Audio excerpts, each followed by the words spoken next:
Yeah, I'm totally okay talking about all sorts of games. Frankly, I'm sick of Shovel Knight, but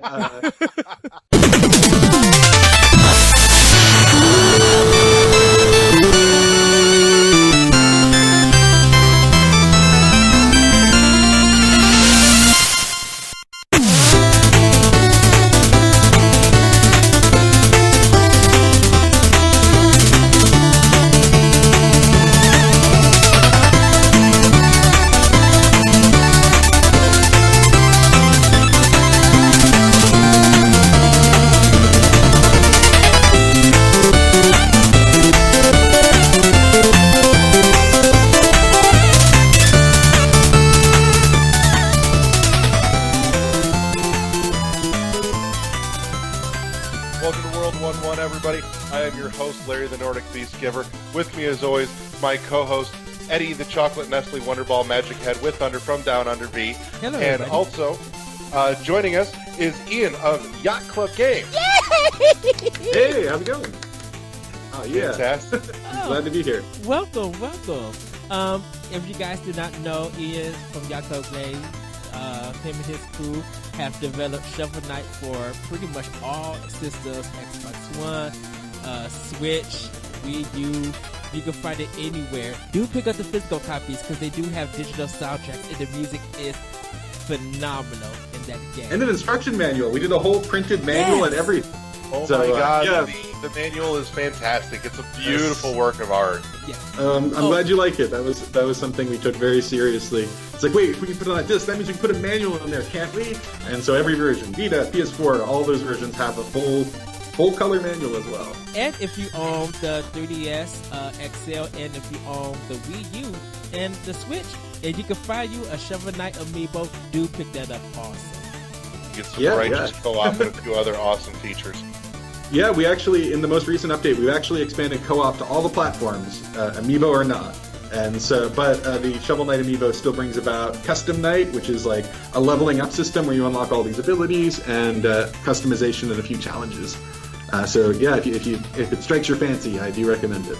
Yes, I have. No, it's a beautiful little piece of toy too. I mean, it's just so well done. I really, yeah, I mean, it adorns all of our desks here, so I would say I'm a fan, but maybe I'm a bit impartial. And actually, while we're talking about it, I know I've heard this story elsewhere. For anyone listening may not have. Tell everyone a little bit about how the Shovel Knight amiibo came to be, because you guys are kind of the only third party that's really had anything amiibo out there. Yeah, I think a lot of it was just our unrelenting irritation to ask for it. When we originally saw the unveil, we were at E3 because we were on the Treehouse stream for a little bit to get to show off Shovel Knight, which we were like already super ecstatic about. And they unveiled the Smash Brothers and the Amiibo line there, and like Sean saw it, and the first thing he says, like, "Can we make one? Can we make a Shovel Knight one?" And they're like, "Okay." Like, well, like right now, like we're just like, here's Mario. It's like, what about Shovel Knight? It's like, here's Link. It's like, and we're like kind of pestering about it, and then after a certain amount of time, some time receded into the past, and we got an email saying like, "Hey, so are you guys actually serious about wanting to make one? Because if so, we can talk more about this." And we're like, yes, like all caps email response, like, "Okay, we're getting in our car. You guys live what, in Washington? Is it state or the capital? Either way, we're heading there." And so we took two cars to different places, and one of us ended up there. And so, yeah, I think it was just a lot, like we were very excited about making that possible. And so I guess we were fortunate that we could. And then a lot of it was a learning process, though, because while we had certain, like, we've done some merchandising in the past, we have shirts, we've done like plushes with partners like We Love Fine, with Fangamer. And so we did know a little bit about like, getting these turnaround sheets and, being really picky and irritated about all the samples and things like that. But we really didn't have the full scope of like getting this thing on a shelf, making sure the packaging is correct and all the details are there. And so a lot of that was learning on the way. But now that it's all behind us, it's like it was worth doing. Like, I'm happy that we were able to do it. To the right of me, which doesn't matter because this is audio, but maybe to the right of your ear is Nick Wozniak, who just joined me, who's also from Yacht Club. It's my job to be picky about those things, like the way the art looks and and how the models go. So. I just say everything looks like Shovel Knight, looks fine. You're like, no, that's not the curvature of his skull. Nick, can I please have your T-shirt and whatever coffee cup you are drinking out of? That T-shirt is amazing. Okay, so just for viewers at home, Woz is wearing the Azure Striker Gunvolt shirt, which I believe is available at Fangamer. Yeah, it totally is. And what he's drinking out of, no joke, is a Silver the Hedgehog Sonic mug that I believe we found in Little Tokyo. Yeah. Just going to hold it up for our viewers at home. You got excited, but it's Silver the Hedgehog. It's all there. Nice. Beautiful. You know, can I tell you, at first I thought it was Mega Man X. We've tricked you. It's way better than that. That's what we do. We put the camera really far back, and we walk forward to the character, and it's like, surprise, and it's always Silver the Hedgehog. Oh, wow. That's awesome. It's funny. Game Informer just played Sonic the Hedgehog 2006, a full playthrough. And I'm like, if you want good comedy, go watch that on YouTube. It's funny. It's too hard. That is like really, really hard to watch. There's so many things I just want. I just don't even understand. It's not like it's rushed. That's what it is. It's a rushed game. Yeah, Sonic Rush. That one was great. No, different game. Yeah, Sonic Rush was actually good. Sonic Rush Adventure. Eddie and I were literally just talking about that at breakfast on Monday with a friend. Yes. Yeah. So it's too much. That game is like really hard to watch. Even when people are funny, you're not Sonic Rush, which by the way is awesome. And for winners, sure. Sonic, like that game's great. Well, let's start off. What were we talking about? Amiibos? We're talking about Amiibos. You can see why it takes us so long to make a game. But can you just give us a heads up on how you guys became Yacht Club and how Shovel Knight all originated? Well, we were all previously working together at Way Forward at the time. We worked on our team in different capacities worked on Blood Rain Betrayal, A Boy and His Blob. We've worked on Scattered as different licensed products and things like that. Double Dragon Neon. Double Dragon Neon was our near the end was the one we were all involved in, and we were like, it's like, hey, this is working out great. I think we can make very unique games, and I would say Double Dragon Neon definitely shows that would be the case. Very unique. we can make unique games and the style that we have, bouncing ideas off one another and building things up. In addition to the Double Dragon Neon is a team much larger than just us, but not that much larger. No, and the core of it, the people that all sat in the same little area were basically us, and we took that workflow and the ability to communicate, and we hashed a lot of those issues out during that project. It's this project's going different than any other project. Maybe it's because we like working as a team together. And so after that project wrapped up, we thought hey, rather than get split up or scattered to the wind, maybe we could work together on another project.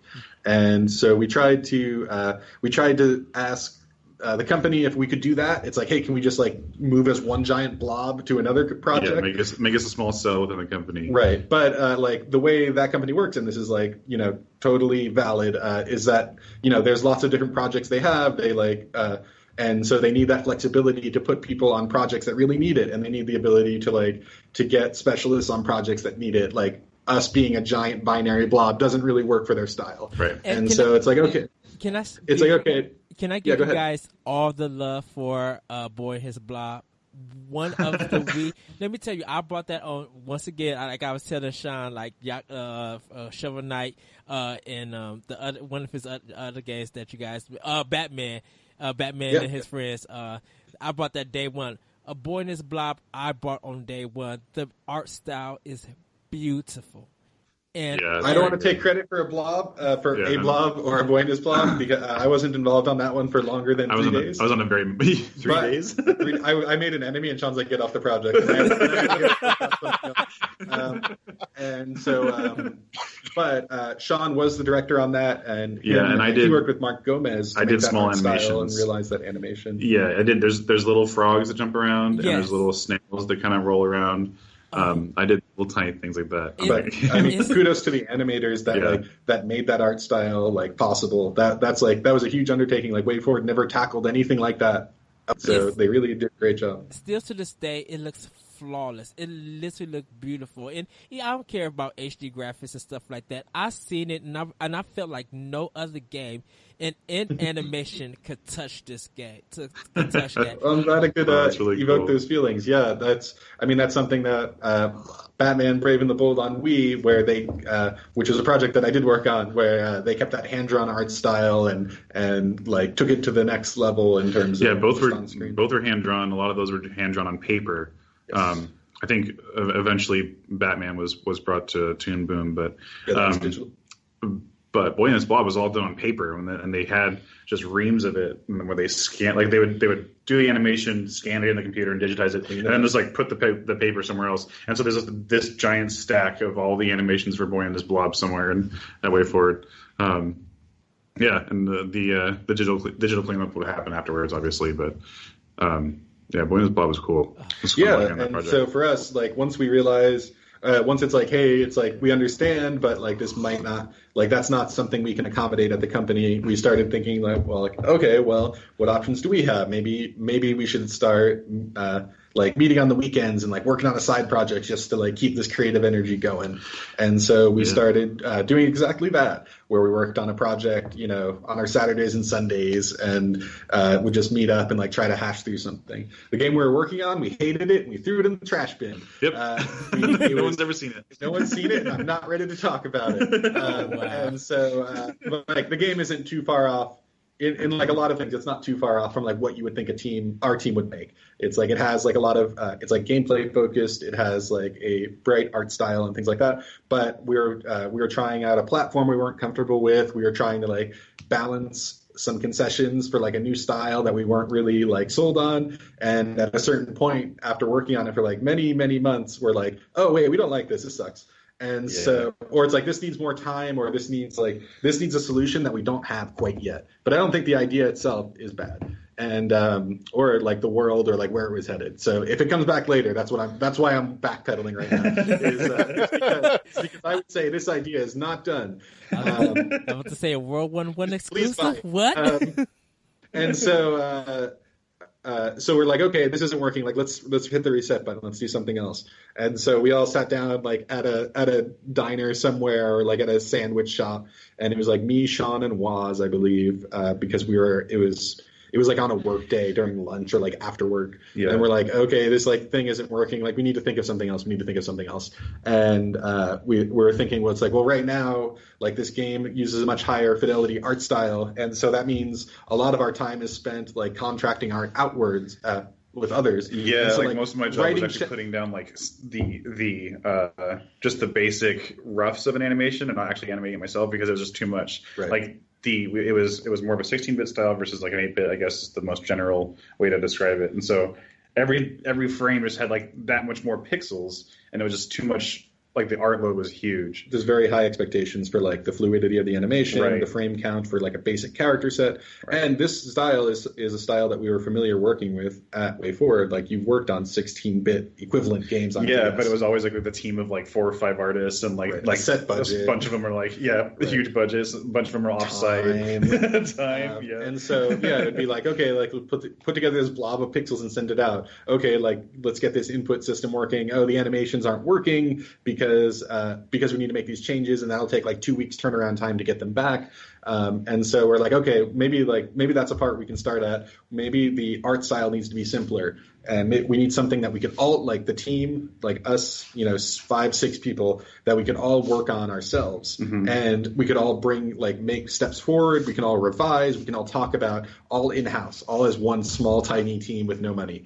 And so that's when we decided, like, okay, well, maybe that would inform the gameplay style too. Like, what gameplay style and art style would be like something that looks straightforward initially, but actually has like a lot of polish and a lot of intention under the hood. And I think that's when we it's like, well, maybe it should be an NES inspired game. Like, first off, that's like an era of games that we already had pretty near and dear to our hearts. We were already like gathering after work to play Mega Man or to play through all the Marios from start to finish. And so like making a game like that was already compelling in and of itself.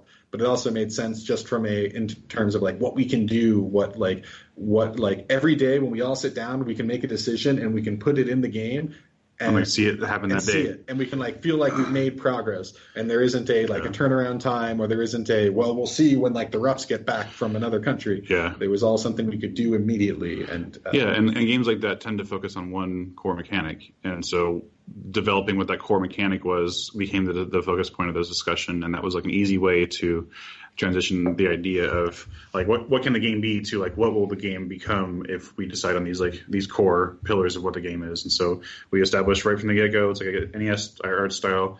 It'll have one character that's like the character front, the name of the character should be the name of the game kind of, and the main mechanic that he has is going to be the one thing that like we really focus on, and then everything else kind of explodes from there. And so from there, like that's how Shovel Knight came to be. Like we talked about what that mechanic was about, like maybe it's the down thrust from Zelda 2, but it's more bouncing and more digging through blocks. We thought about the down thrust from Zelda 2 because Sean's a huge Zelda 2 fan. Yeah, but we also I cannot underappreciated. I cannot stand Zelda 2. You better watch your mouth. We're here on Crossfire, and we're going to talk about Zelda 2 today. Some harsh words about its world structure. The combat in Zelda 2 is great. The level design is like it's very punchy. Like there's such a feedback to Zelda 2's combat. Like you feel like you're really like struggling to fight this enemy. But like I mean, like you fighting an Iron Knuckle, like you're gaining ground. You're like getting hits in, and you're like you're kind of scared the whole time. Yeah, it's great. And so you're fighting enemies with a butter knife. That's what you're doing, and then you're trying to get their hit detection. It's just like and so we thought like it's like the down thrust is a cool mechanic, but maybe like we can make it double like 2 steps. Like you flip an enemy over and then you like down thrust to finish them off. And so that was like the core idea. And we thought like, well, what's an attack? What's a weapon that encourages like flipping upwards and then like plummeting downwards? And for some reason we thought shovel made a lot of sense. It's like, oh yeah, shovel is something like you scoop something up with, but also like a shovel is like something you interact like you below. Can, like stab things, like hit them really hard with a shovel. Right. That's like violent. And so we're like, oh yeah, maybe it's like a character who wields a shovel, and we're thinking like, oh, is he like a construction guy, like a Donkey Kong, like a Mario plumber? It's like no. Weird. It's like, is he a character that uses a shovel in a world of everyone who uses normal stuff? It's like that's like too. He should just be a robot, a blue one, right? And like maybe a baby face. It's like it'd be too goofy if he was like a character that used a shovel, even though everyone's like, no, he shouldn't. And so it's like, what if there's a world where you could choose a weapon that's a little unorthodox, and everyone else does that too. And so we thought about maybe because we were like hot off the trail of Dark Souls or something like that, but the idea of a character that was a knight who was focused in this shovel, or like a shovel-based weapon. But also there's like other knights all around the world that use other weapons equally ridiculous or less ridiculous. But it was all in the canon of the world. Yeah, we knew from the beginning that we didn't want to do a garden a garden utensils themed. Right. Oh yeah, where's Rake Knight and Hose Knight? And it's like that's probably like Shovel Knight 6. Like we'll start getting into that territory where you fight like the order of no rotation or something, and it's a crop thing. The order of no irrigation. Right? No, if you don't rotate the crops, you'll ruin the soil, and like that's what Shovel Knight's fighting for at that point. Fight for dirt in Shovel Knight 6. And so. Yeah, so we started exploring that concept from a gameplay and character standpoint, making all these knights with different themes, and we kept going from there. To give you an idea of like the power of our turnaround time in art, Spectre Knight, the boss, originally had a much larger scythe. If you could believe it, like it's already pretty big. It was bigger, like you couldn't actually jump over it on the ground. You had to jump to the platform to jump over it. His like the scythe when he held it and when he threw it was like much larger. It was like even in it would make Marvel vs. Capcom or like Jeddah from Darkstalkers blush because that scythe was like such a large presence on screen. And so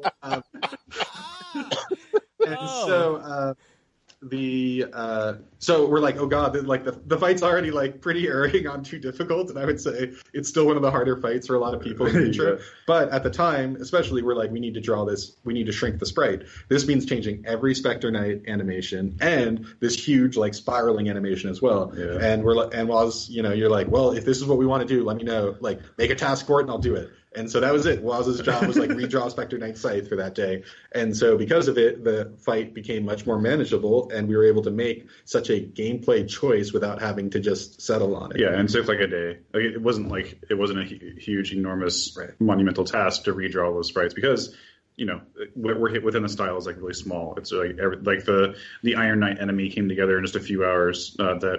He's a gold armor now. He's the guy that's the knight enemy in Pridemore. King Knight in a couple hours.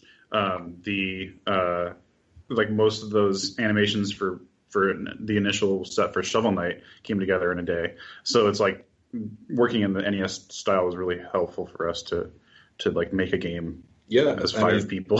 For like timeline historians out there, like when our Kickstarter went live, April 2014 or whatever, I don't know, March 2014. That 1998. that demo, that like what you see in that trailer is what we had. Period. If that character went off screen, there would be nothing. And if like other than those enemies, there was like nothing. Like that's it. It was a pitch video. It was a pitch video for the gameplay we wanted. We put together those enemies, those interactions, and those stages. And then once the Kickstarter was launched, we started working on what is now Pridemore Keep as the first level. But we had that playable at PAX, which was only 2 weeks after that trailer was minted. Ooh, yeah, so I heard the story on 8.4 and I was just like, what?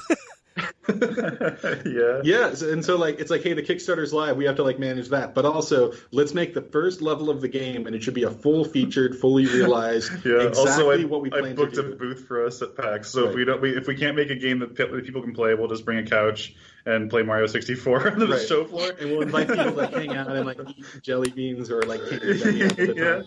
And then if they're like, why are you here? We'll like, do you want to talk about Shovel Knight? Sorry. It's like if you guys want to make Shovel Knight, why didn't you bring it? And we would say it's not ready. But instead, we worked those like 2.5 weeks nonstop, like actually nonstop, very nonstop. Yeah. Oh God, it's happening again. And so flashbacks. We were like in Sean's apartment with all of our laptops, and we were just like putting together every tile and mechanic of that stage to bring it to PAX to make the best thing we could. And we were playing through it constantly. We were making tiny edits. We were changing the tile sets, and so that the goal, which was to have something that could be done quickly but with polish and intention, was already put to the test before the Kickstarter was even done. And we were able to see the benefits of it, because if we were playing through the demo and thought like, hey, this is like still not good, we need this, we need that, we could do it. We could do it and still make it in time. And I'm glad we did.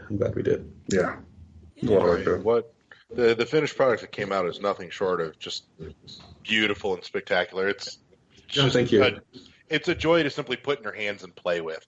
It's every piece of nostalgia without being a direct rip of something, just enough there that you can feel the influence of.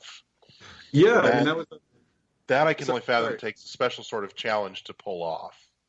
That was definitely our hope. We thought like we didn't want to make any like direct nods or anything like that. And a lot of times when we're like designing ideas or talking through it, we're not like, okay, let's play any NES game and take the first 5 ideas that we can write down. A lot of it's like more like tapping into what our collective unconscious is for like these kinds of games. It's like, hey, put in this fish boss, and someone might think like of the fish boss from Mega Man, but someone might think of like this one weird RPG they played on the NES but no one else did, and somebody might be thinking of just like, it's like he needs to explode at the end, and I'm not going to boot up like a bunch of games. I'm just thinking like, what does an NES explosion look like?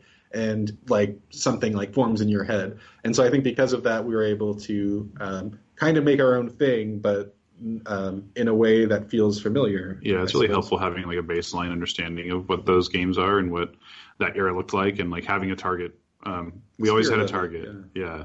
And so that's one of the things I think that helped us just as we were developing the game, to having the NES target to hit and having that like and idea of past what it. Blowing past it, like it's like knowing when we were. Right. It's like, hey, let's make an NES game. Here's a giant sprite that's half the screen with full color parallax. It's like, yeah, sure, all right. Like we didn't use that as a limitation. We used it as like kind of like an enhancer. Just like a direction to shoot. It was just like, well, this is where we can go. Right. We're gonna lie though. Like this is a huge lie. This is like not really how it looks. People have come up to us and say like, can I run?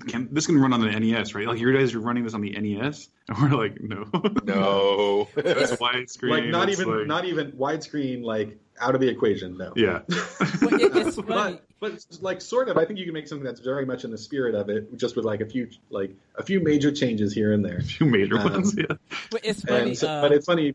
Go ahead. Part of the cutscenes in Shovel Knight reminded me the first time I played Ninja Gaiden on the NES.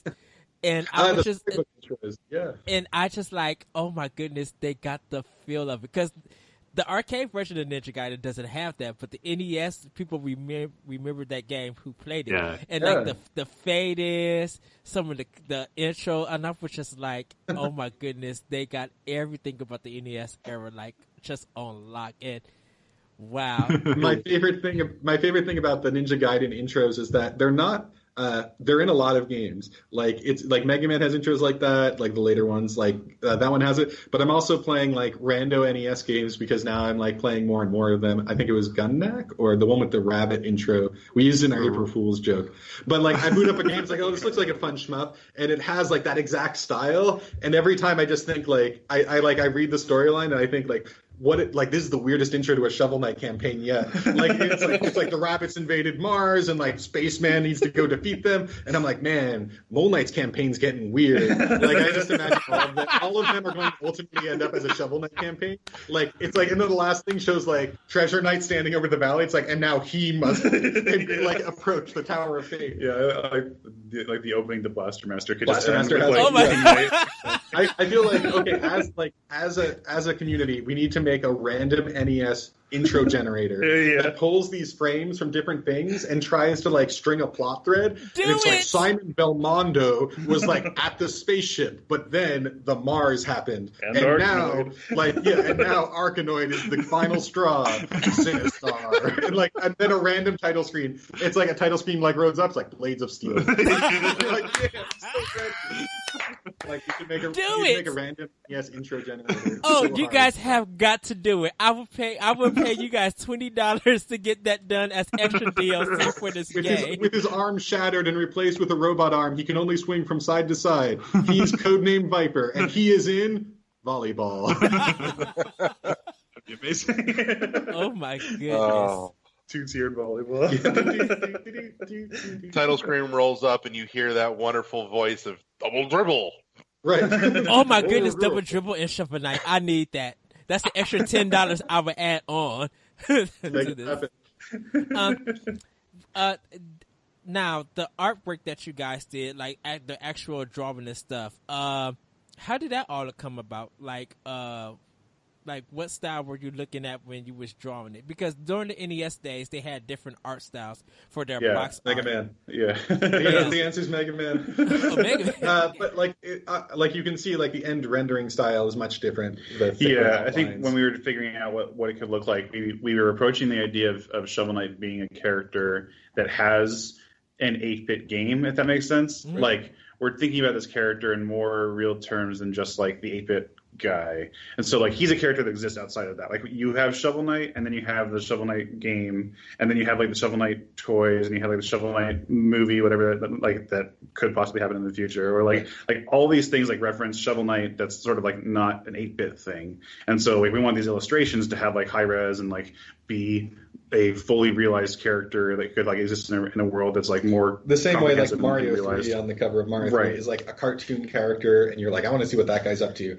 and the sprite is a representation of his cartoon form, but is not actually like one-to-one who he is. Like Mario's not an 8-bit character, he just like has an 8-bit game. And the same kind of thing, like Shovel Knight's not an 8-bit character, and so that's how we approached a lot of those illustrations, is to make sure that they had a more realized, like, oh, when I see the sprite, it's a representation of this. And actually, there's like differences, right? There's like some slight differences between the model of the pixel model and the illustration, and that's half on purpose and half like making sure that the sprite reads better. Much like the gameplay style and the game design, where it's supposed to be evocative but not directly cribbing from anything. Right. Like the goal was to like make something that like feels like it belongs in the same like world as these other games, but it's not like using the direct posture or rendering style or like of like an exact game. Or like proportions of any product. Like Shovel Knight's illustration, like, it's really easy to see. Like his head, he's like 5 heads ish tall, but the sprite is like 2.5. Like it's like a very different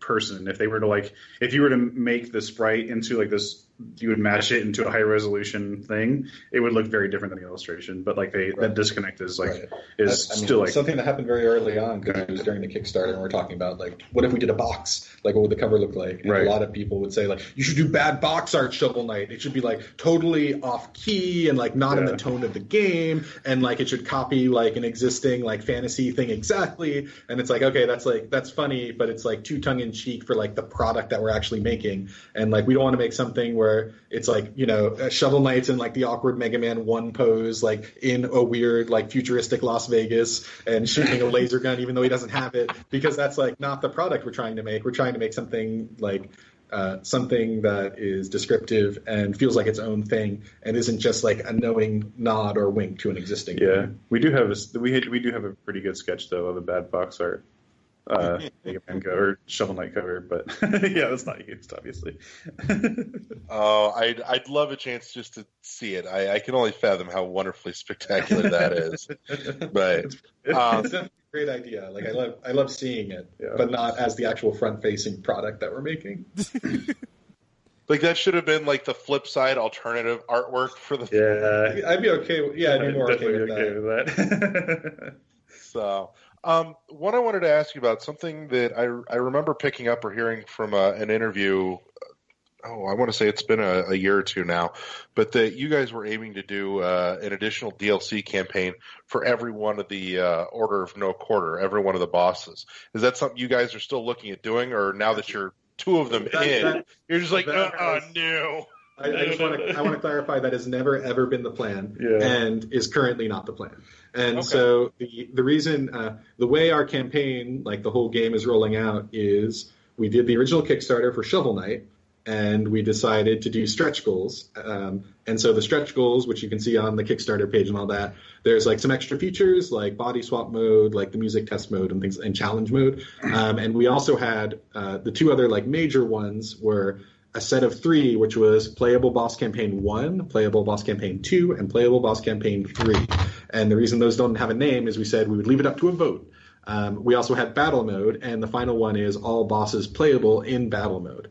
And so we've, thanks to the support of the community, we were able to achieve all of those stretch goals. And so the 3 that were voted in as the playable full campaign bosses were, from first to third place, Spectre Knight, Plague Knight, and King Knight. So for viewers at home, you can play Spectre Knight and Plague Knight now, anywhere Shovel Knight is sold. If you bought Shovel Knight in the past, it's been updated to Treasure Trove, which includes Spectre and Plague Knight for free, so you should boot it up one day. King Knight, we're working on that now, and that'll be the final campaign. It'll be like kind of the finale for us. We're also working on Battle Mode at the same time, and the goal of Battle Mode is that all the bosses would be playable in this mode. So they'll use like, signature attacks and abilities, but that doesn't mean like a full adventure, and that doesn't mean like the same 12 relics, 5 armor sets that all other characters. Right. Yeah, I definitely understand the excitement to see that happen. Like it would be cool to see like what Mole Knight's adventure was, what Treasure Knight's adventure was, but at the same time, like at this point, we want to make every campaign better than the last, and we want to make it like everything surprise and delight. But we're also thinking about like what we want to do next, what our future games would look like, and so that's where we're moving on once King Knight makes his curtain call. Can I ask, how did what's his name from God of War come about? And we asked Battletoads content. We asked really nicely to Sony and Microsoft, and they both were really nice and said yes. That's actually how it happened. Yep. We were excited. We were very inspired by Soul Calibur 2 on PlayStation 2, GameCube, and Xbox. In that it brought a cameo character from each platform that really could only be realized there. And so that was Link on GameCube and Heihachi on Sony, which is maybe that one could be realized anywhere. And Spawn on Xbox. Spawn. This is like This is like, it's like unexpected, weird, and also really cool. And so that's how the that was GameCube version sold super well because of Fine with Link. Like everybody bought the GameCube version. That's a super compelling reason to check. Like, yeah, it's like, okay, Link's in it. He's got the bow, like in a net. All right, I'm in. Like, give me. And so we were very excited to do that too, especially since there was a gap between when it came out on each of these platforms. If somebody was waiting for the game on Sony, we wanted there to be like a surprise, like, oh wow, I can't believe that's in there too. Like, I'm delighted and excited to jump in and see something new, and also like just to play the game. And so and also to hear the soundtrack redone by Jake. Right, it's like really awesome to hear the Kratos. I mean, we tried to pull out all the stops in terms of, it's like, their themes got redone. Like, we drew like all the new stages and art. You get an armor set afterwards that like reflects that character. And so, that was an exciting thing for us to tackle, to kind of liven up the just like simply porting it. Were you guys surprised that when you guys went physical, that people rebought the physical, even though, when your first release, it was only digital on Steam and Nintendo platforms. And then when you guys release it physical, like, people were just like, I got to get the physical copy before it sells out. I wouldn't say I was surprised. Like, we have a lot of collectors here. Like, we all enjoy video games. And so, like, the allure of a collector's edition or a physical disc, like, that's something that I think we've all, like, for games that we felt passionate about, that was something, like, we've made choices about in the past. It's like, oh, I really love this. I'm gonna get the box and let it sit on my shelf because I love this game. And so that was something. I wouldn't say I'm surprised, but I'm like very like thankful for everyone's support, that they would decide even. It's like, yeah, this game was worth like buying again. Like, that support is like tremendously helpful for us, especially since we're working on this one game for so long. That kind of support is what makes these updates possible, to make them bigger and better. I guess I'm surprised when somebody, like, we get an email every now and then, or Twitter or whatever, where someone's bought it on every platform. That's like, whoa. Thank you. Dude, that's crazy. So, like, just got done platinuming it, gonna go 3,000 gamer score it. And it's like, wait, what? Awesome. Thank you. Also, I was on a train ride, so I got them on 3DS. I'm guilty because I need to buy it on Xbox One and the PS4 because I want to play with Kratos and I want to play with. You don't need to do anything. But you know what? That content is so good. To make sure that you guys make another game.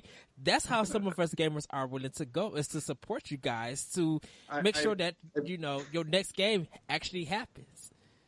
I appreciate the support, of course. However, we're going to make another game, I promise.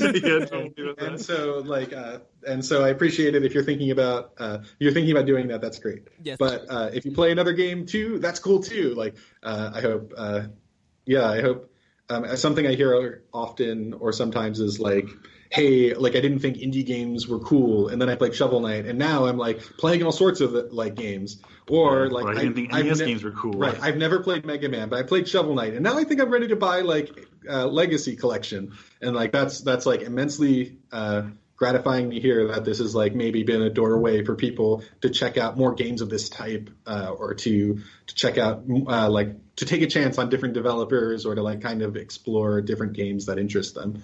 How did you guys feel when the day actually came for you to release on Steam and on 3DS and Wii U? Like, your actual release date. Was you guys just nervous? Did you guys have like a party? It's a little weird because for those like last 6 months we were working like almost every day, many hours during the day, and so when it finally released, it was a combination of like relief and just like being tired, but also like knowing we still had stuff to do. Yeah, I would say relief only counts if things were relieved and they weren't. Like, it's like you think like the game is sitting up there and like we're not looking at it for months, but that's not true. We've been making like store assets, we've been doing marketing, we're like preparing for packs. There's like a problem with the build late, so we have to get it fixed. Localization for like the French manual needs to happen. Kickstarter backers like have questions about when it's coming out, and then once the release date's there, now people are playing it. We have to respond to bugs. We have to fix like FMOD or like DirectX errors on someone's computer. We have to there's a problem on the 3DS version. We have to look at a patch. We still have to go to PAX. Like, I would say it was like a constant pressure that was never ever let up. And so the release day didn't feel like relief. The most relieving part of the release day was seeing that people were having fun. Yeah, it was seeing that people were playing it and were like, were saying, I'm enjoying this, I'm having fun There's playing. a shift in the That stress. that It was great. like stressing out about the things that surround the game as opposed to like the game itself. Like once the game's out there, you know that people are playing it and seeing the content that you've been working on, but you don't have to worry about that. Now you have to worry about like, you know, keeping more people engaged and like and getting more people thinking about it and talking to press and all that. So it's a different shift of stress, but it's both are pretty stressful. Although I would say We should never answer this question because it always goes into like, don't ask me. The reason I ask is because, you know, when it came out, for a lot of people, they were just like, this is automatically Game of the Year nominated. Game of the Year.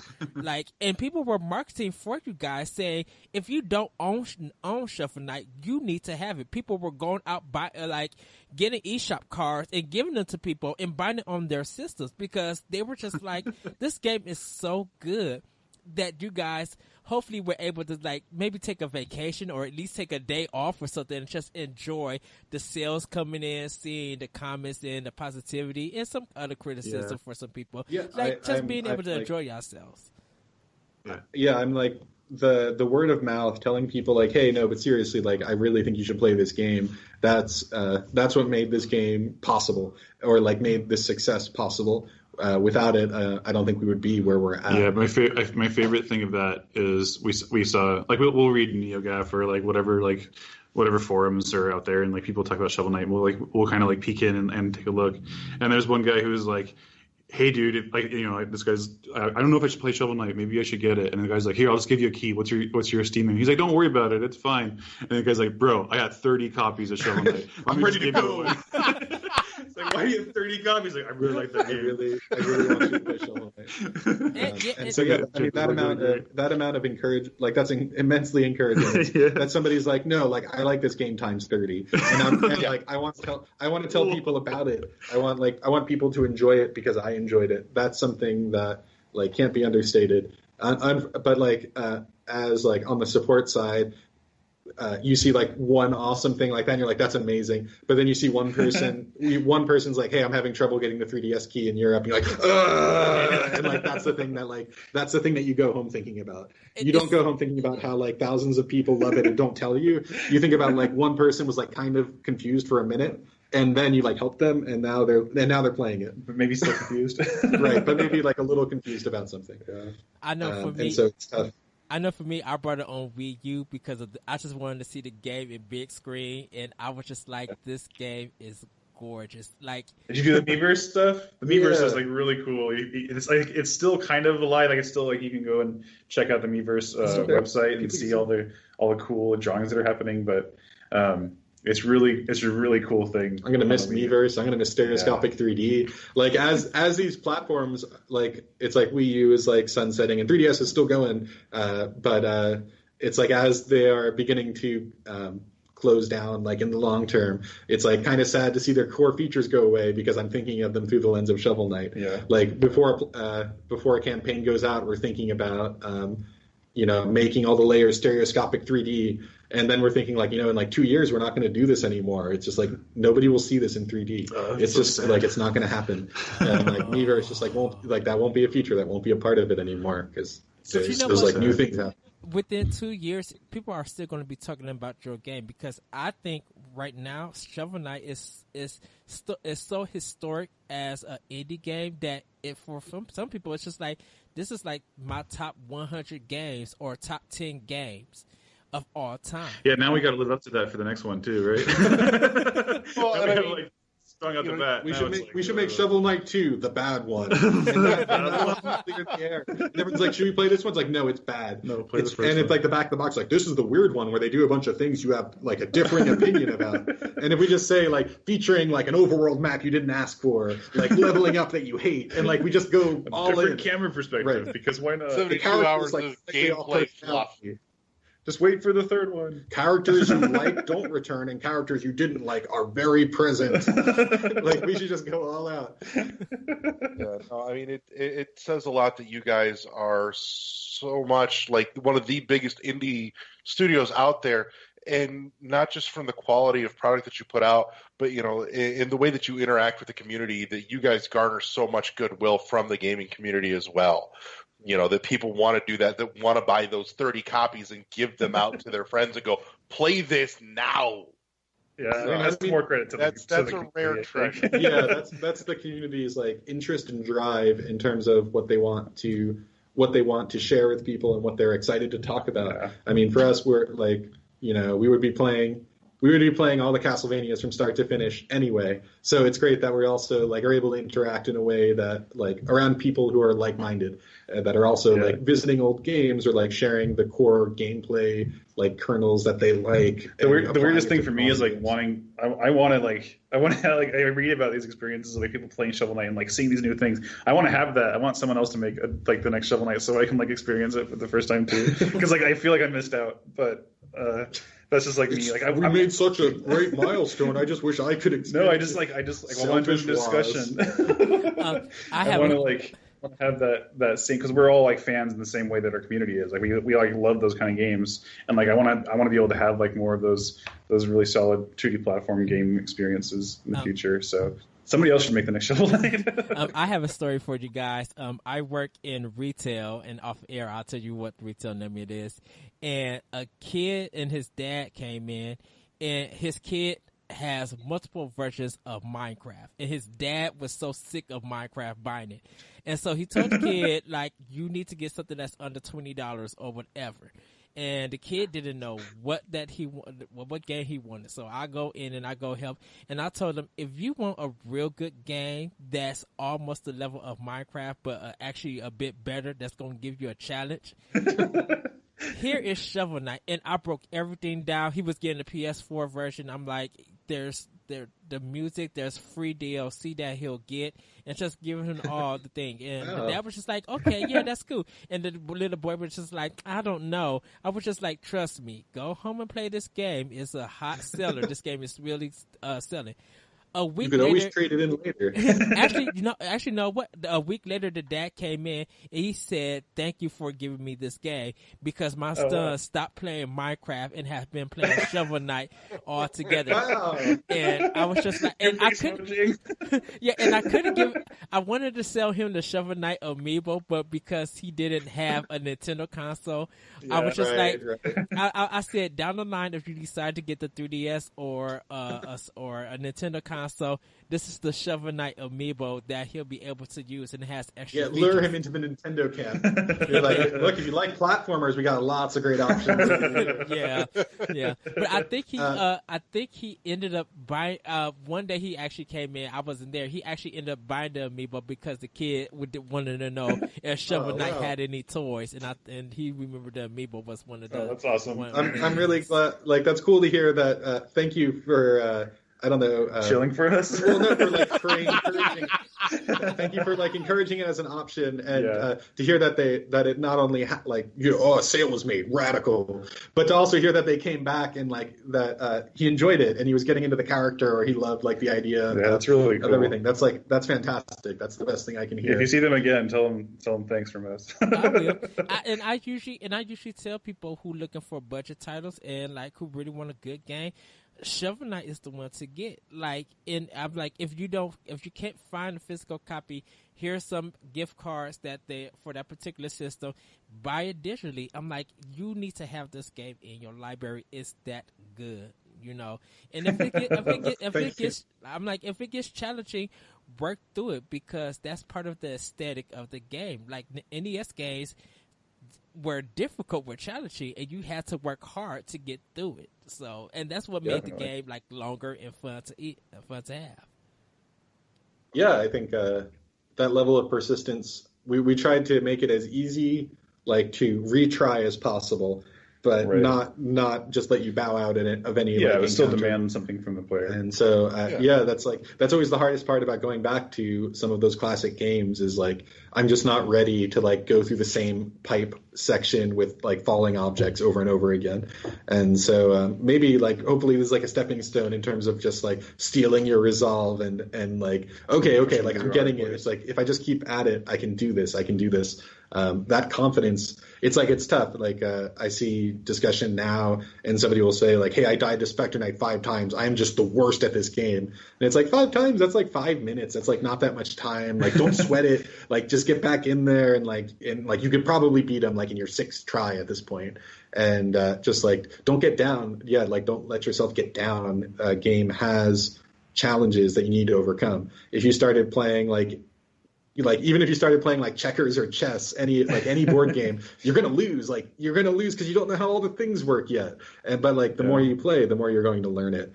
And I don't know. And some of those, like a board game, you're going to play for like 45 minutes before you're like, man, I just don't get Stratego.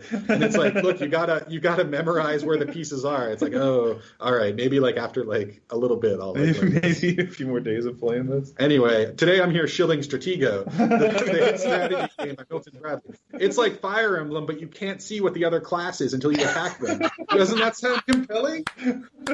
Totally. Oh wow.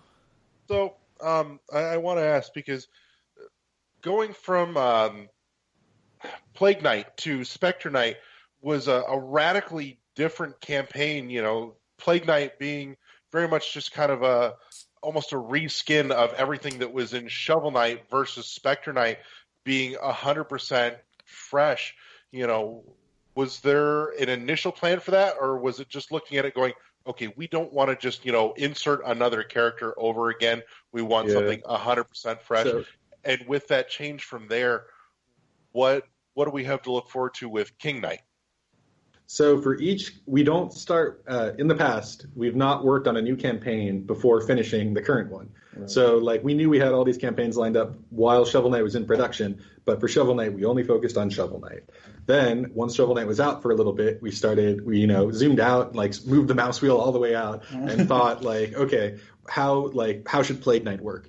And at the time, like a compelling idea, like these levels were still fresh and this world was something you've seen once. And so the idea of telling an alternate story within the same world made the most sense to us. You'd visit the same locations, but Plague Knight has a different motive and like is a different character, so things would play out differently in this like alternate quest. And maybe it's like kind of farcical a little bit, and like you see like things like the battle with Shovel Knight was one idea, like the going through the town and seeing Shovel Knight above you.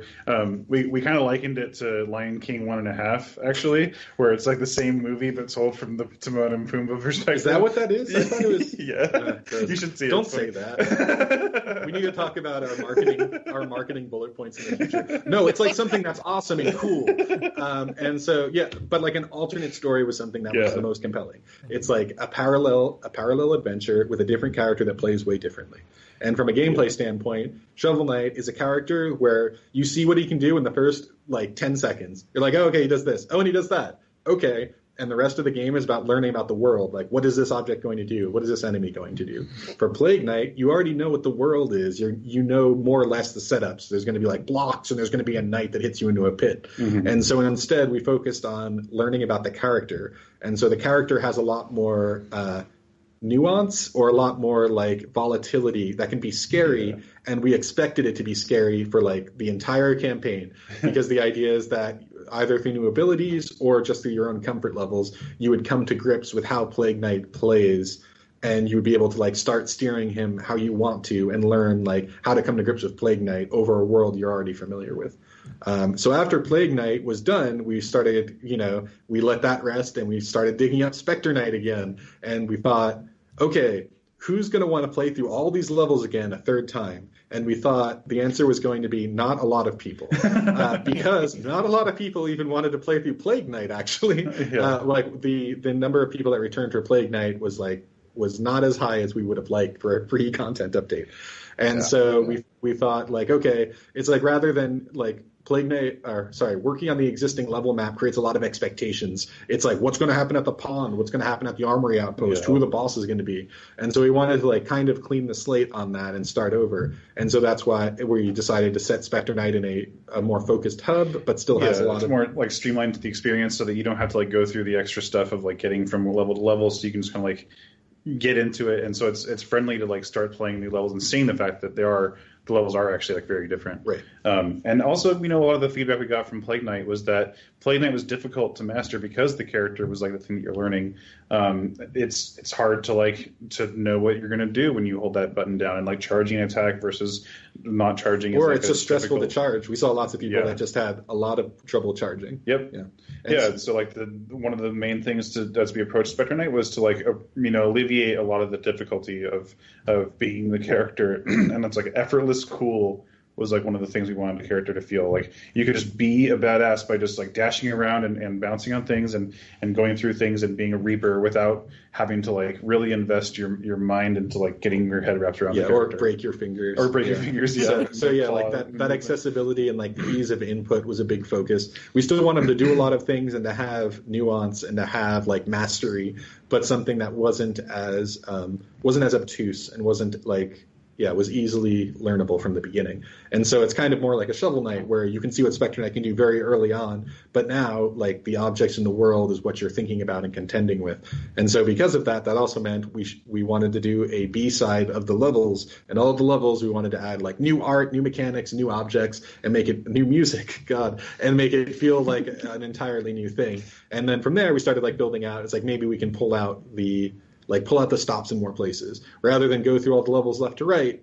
Maybe somebody would be excited to like do a custom order of stages, and so you can select any stage from the beginning. Maybe there'd be like a few more surprises in terms of like when events happen and story events happen, and that's kind of what set the direction for Spectre Knight. Yeah, and with each of these, it's like fun to also just like highlight different characters. With Plague Knight, it was like him and Mona, like this character that you interact with for like at most 5 minutes, when you're playing a Shovel Knight campaign.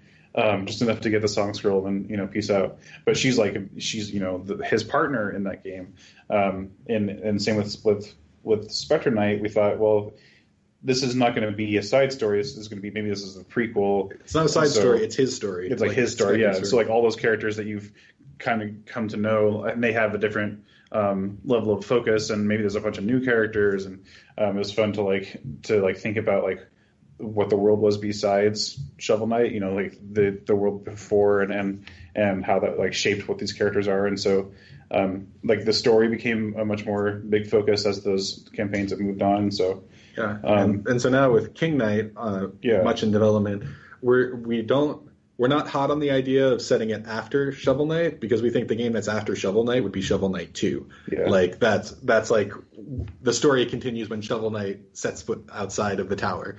And so I'm not sure when it's going to be set exactly, but we're still like kind of bandying that about currently. And then same thing goes, like, are you going to do all new levels again, or are you going to remix themes or things like that? That's still something that we're like mixing and thinking through. Yeah, which characters are going to be highlighted, which ones stand out, which ones are, backpedaled or whatever. So right, but I would say we've always tried to move forward with the feedback of the previous game's reception, and we also want to provide like a different feel, both in terms of like level structure, in terms of character advancement, and like story tone and things like that. And so King Knight probably is going to be goofy. He's going to be like a silly guy, and it's like it's something that honors like the fourth playthrough. Like you've already played it 3 times. That's like crazy. So let's make the fourth once you finish the game as King Knight, the music should stop. It goes to a black screen, and text scrolls down from the top, and it just says stop. And it says like, "Hey, this is from like this is from Yacht Club. Urgent message. You can stop playing Shovel Knight. You can stop playing it forever. You did a good job. We thank you. Like your service is no longer required." Also check it out. End of carrier. Can I say that you guys, after King Knight is released, that you guys have enough to do a 4-player beat 'em up arcade style? You got Shovel Knight, Spectre Knight, Plague Knight, and King Knight. Like that would be radical to the max stream. I agree. I would love it if there was a big sprite brawler style, like Ninja Baseball Man. Like if there was something where like the characters were too big and you were just fighting cool guys as like Spectre Knight, as Shovel Knight, that would be awesome. But I don't think that's the game. If anyone out there is capable of making that, contact us because we'd love to talk. But other than that, I don't know if that's for us right now. My boss from NGR Radio, Corey Derrick, he said he wanted to tell you guys hi and that he bought your game 5 times already. Oh, wow. So thank you. Thank you. We hope to make all 5 of those versions even better. Like this, like once King Knight's done. I'm serious. We're gonna add a game to all of those. He brought the Switch version when it came out. Wow, that's awesome. Thank you.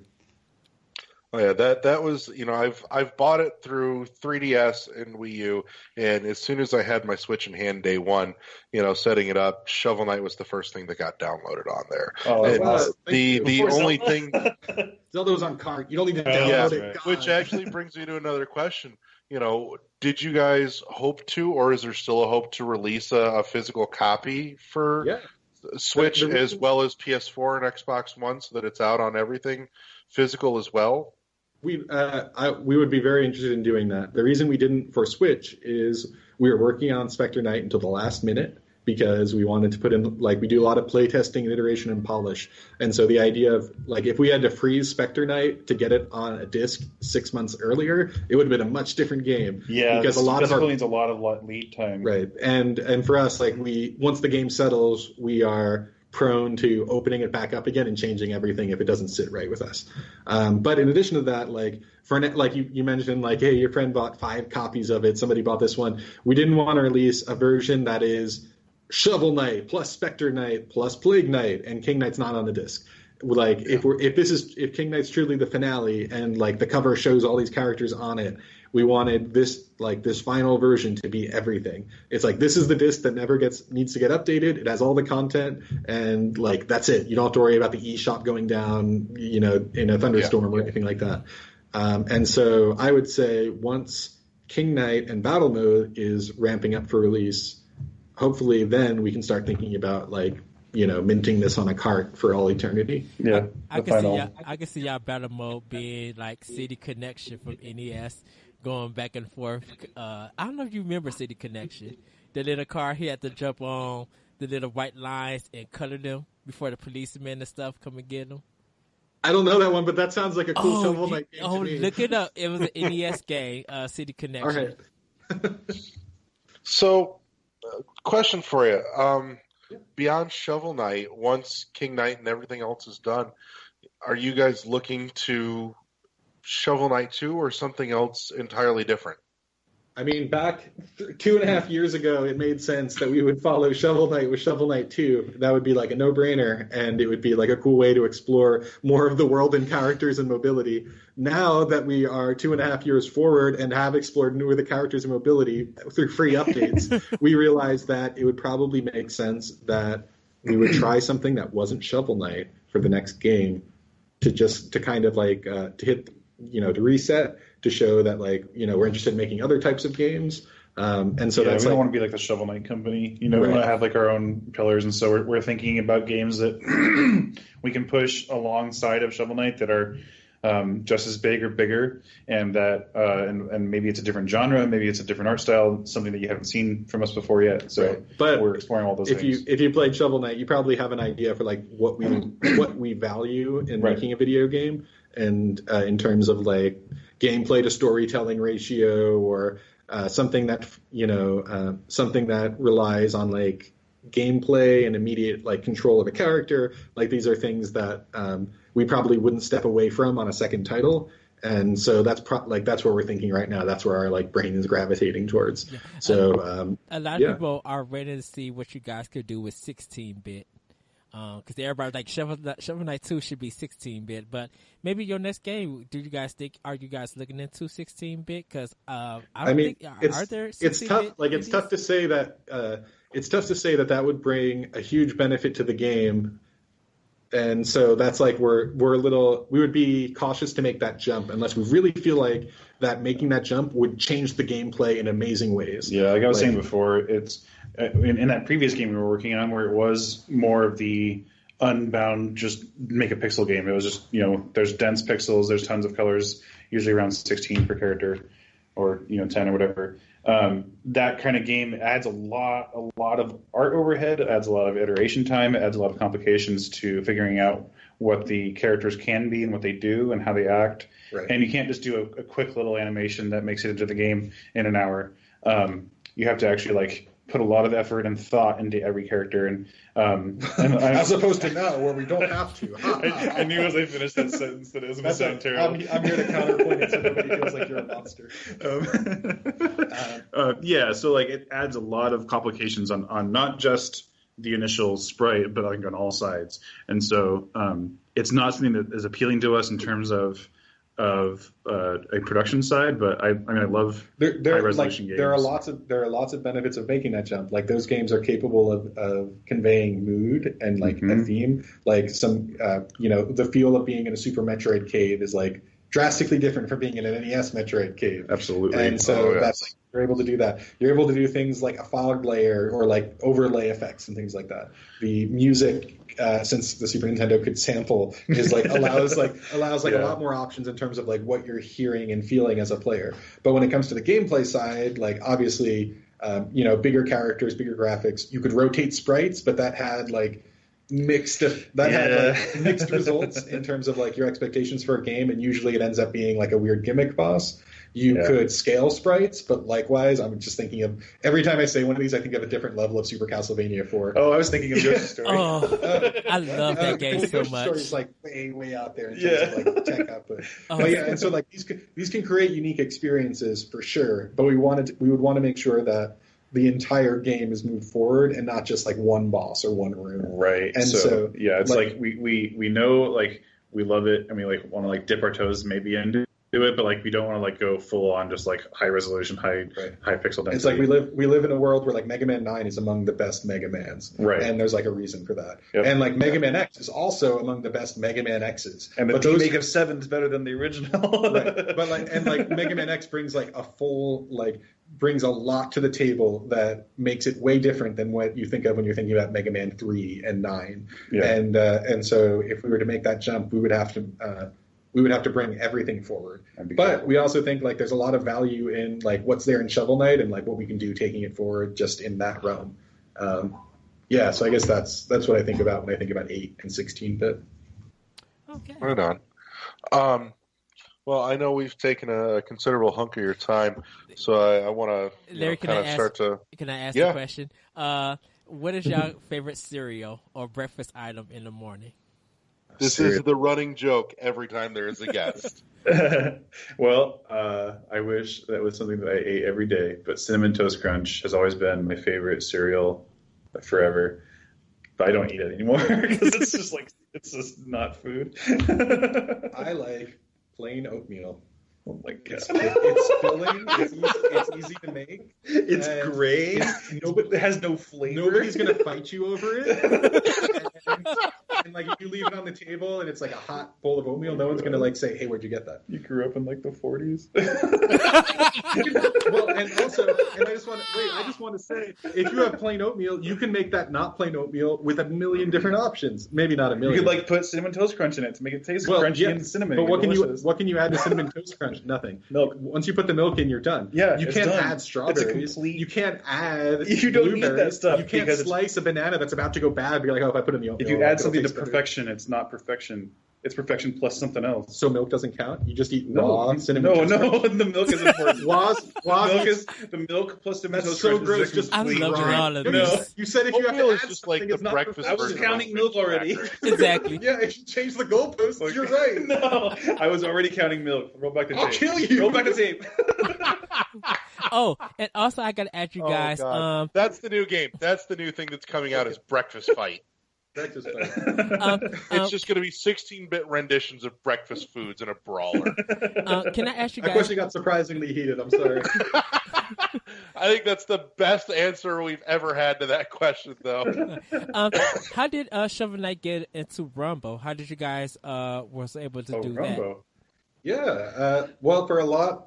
We met the Runbow team at a lot of events because we were kind of on the same circuit. We were at PAX or we were at Indiecade. Nintendo sometimes goes to events and they offer to bring, different teams and games there, even if you like aren't at the booth, which is like tremendously helpful and amazing. And so like at Indiecade, we were there showing off Shovel Knight, and across from us was Team Runbow, and they had like 6 controllers because of the cool system. It was cool because like we'd have like our game over here and we were talking about it, and then every now and then we just kind of like drift, like look over there, and like 13 a.m. everyone's there having with, like, fun. 9 people, and everyone's shouting. cheering and having fun. It's like we're like, okay, back to our one person who's trying to get this diamond.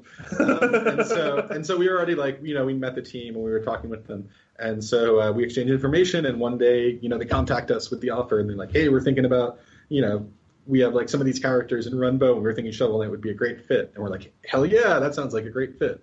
And from there, they made it happen. Yeah. And so whenever anyone contacts us about like those kinds of opportunities, we always take them very seriously. Like that's something that we enjoy thinking about. That's something that we enjoy seeing, like just in terms of surprising players or being able to rep a character you like. Yeah. That's always like very exciting to us. Because everybody wants Shovel Knight in the next Smash Brothers. Like everybody's fighting. Yeah, It needs likewise, to be a contender. that'd be super neat.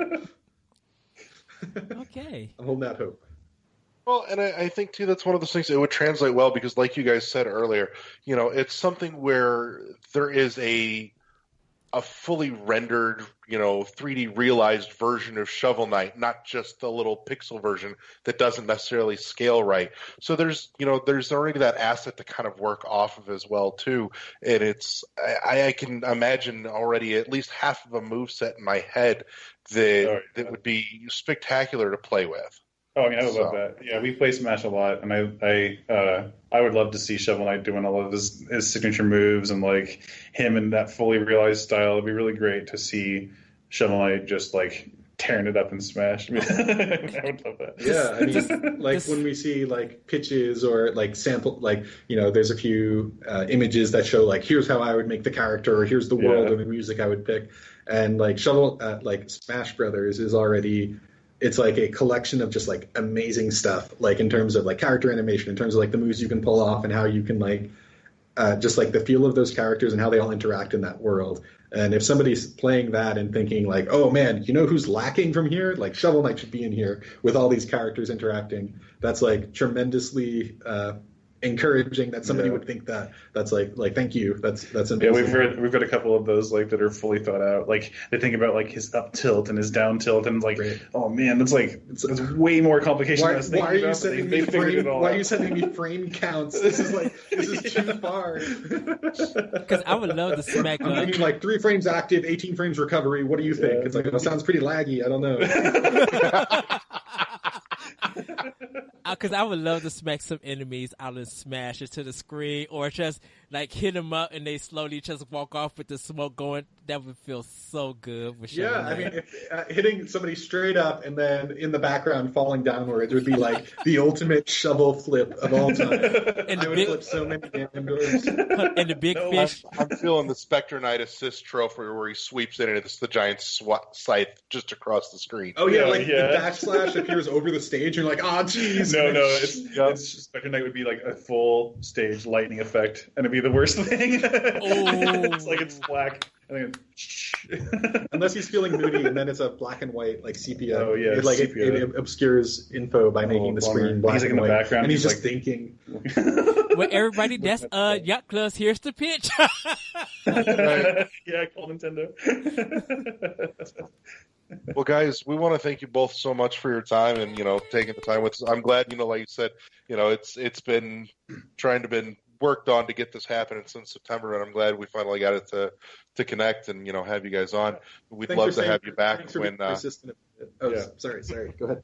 Oh no, I would say we'd love to have you guys back in the future. When there's more news. If as things come along with King Knight, we'd love to hear a little. We'd love to hear about it as you're plowing through it, and anything else as well. So thank you so much for your time. Of course, the last part of our show, it's impolite to invite somebody on and not give them a chance to pimp your shit. So where can we find you? What do you got coming up?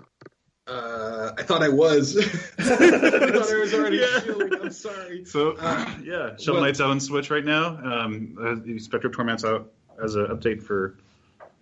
I don't even know. Okay, so hey guys, if you own Shovel Knight in the past, if you've ever bought Shovel Knight, it's now Shovel Knight Treasure Trove via a free update. And this update includes Shovel Knight Co-op if it's on a console or PC version. It includes local co-op. It includes the Plague Knight campaign, which nobody played, but now's a great time to. Yeah, you should. And if you don't like it, that's okay. And Spectre of Torment, which is the Spectre Knight campaign, and that released just a month ago. So if you play that, you're like, that's the bleeding edge of what's happening in the world of Shovel Knight. And it'll include King Knight in the future. And battle mode when that comes out, if you have a platform that is not mobile.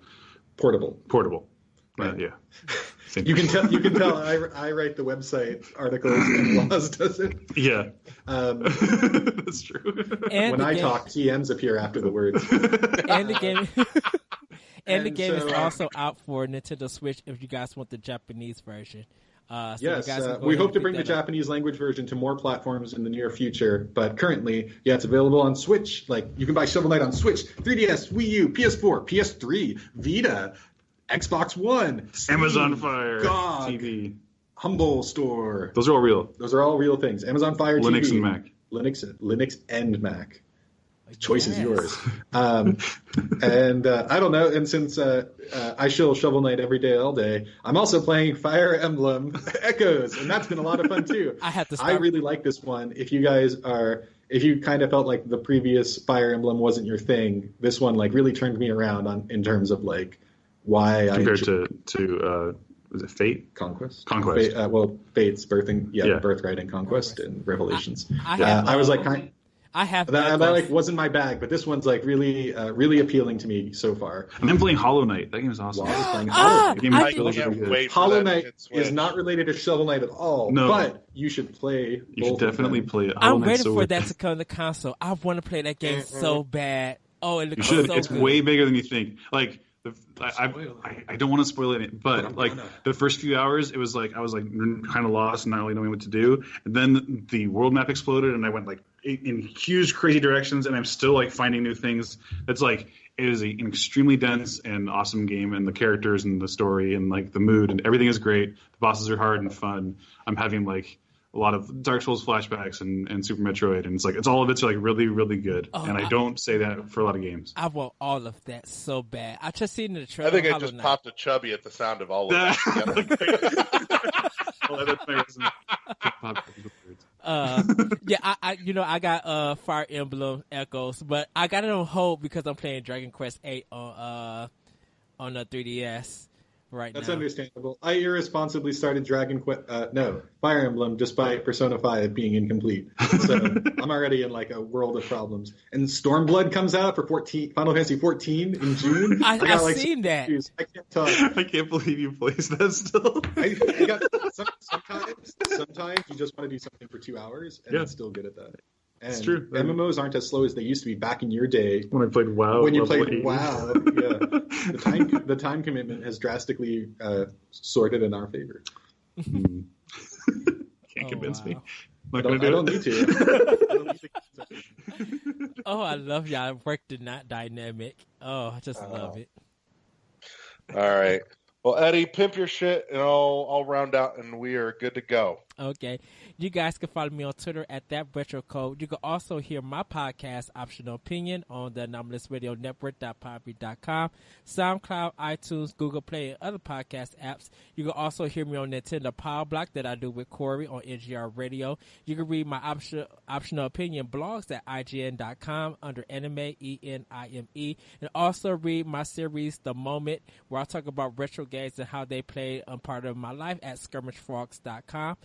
You can follow me on Twitch at The Lyrical One and watch my show, The Let's Learns, where I take a game, play it as that genre, and explain everything about that genre in that game. So if you guys want tips and stuff, you guys can check that out. I'm also getting ready for E3. For World 1-1 Podcast and for Optional Opinion and for Nintendo Power Block. So, yeah, I got a lot of stuff going on right now. Yeah. Wow, that was so much better than ours. Ours was a rambling mess. Yours was so coherent. Can I tell We you? do this every week, though. Can I tell so you guys- it's drilled in of habit. Can I tell you Like, guys? it should really be drilled in habit for us. Like, we should have to pitch our stuff just as often. I was doing 5 podcasts before I went down to 3. So I was doing a PlayStation Podcast and the Xbox Podcast and two Nintendo Podcasts. Oh So, man. Yeah. For a while here, Pimp Your Shit turned into Eddie's new show. Eddie talks about Eddie's other shows for an hour Yeah, show. that could be that's a whole series. But you also, guys, can check out World 11 Podcast at shoutengine.com and email us at world11podcast at gmail.com and follow us on Twitter at world1_1podcast. Don't forget to also hit the like on the Facebook page. You'll find the news, reviews, and other assorted goodies up on the Facebook page. Join the conversation, join the group on the podcast forums on Facebook as well. Also, aside from Shout Engine, you'll find us for your ease and convenience on iTunes and Google Play Music. We appreciate when you drop a review or a nice little 5-star rating there on iTunes. That helps out tremendously. And yeah, that's it. And everybody, if you still can find a Shovel Knight amiibo in stores, pick one up. Yeah. Yeah. You could follow Yacht Club at Yacht Club Games on Twitter. Yeah, we have that's Twitter. How you do it. That's yeah, Ian writes it. If you reply to that, then I'm obligated to respond to you. You could reach us there. You could reach us on Facebook. I assume Yacht Club Games, and at www.yachtclubgames.com. Simplify that down to 3 W's. It's been a while since I said a web address. And the Shovel Knight soundtrack, is it also on Bandcamp? Or if guys want to buy it? You can find the link to it on our site, or you can go to vertbandcamp.com. But that includes all soundtracks, which is Shovel Knight, Plague of Shadows, and Spectre of Torment, which is over 80 or 90 tracks worth of crazy music, amount of tracks. and an arranged album, which I think brings it over 100. That's all available, and they're all available under a name your price model with no minimum set. So if you just wanted to get one track for your workout routine because you want to pump iron to the Lost City theme, you can do that. Or if you love the soundtrack and you want to support what Jake is doing and what we're up to here, then you can throw in as many dollars as you believe is necessary. Yep. Either way, it's appreciated. All right. Right on. Guys, again, thank you so much for your time, and we hope to have you guys back on again in the future. So Thanks for having us. Yeah, of course. Thanks so much for inviting us out, and thanks for staying on us in terms of making this appointment possible. I know we go underwater a lot in terms of just getting stuff shipped, where we can't even talk to our families on the phone, and so and so it's good that we've emerged from that and can actually have conversations with real humans like our family and like you. And we appreciate it. Yes. And with that, everybody, we will see you later. Everybody say bye. Bye, everybody. Bye. Good night.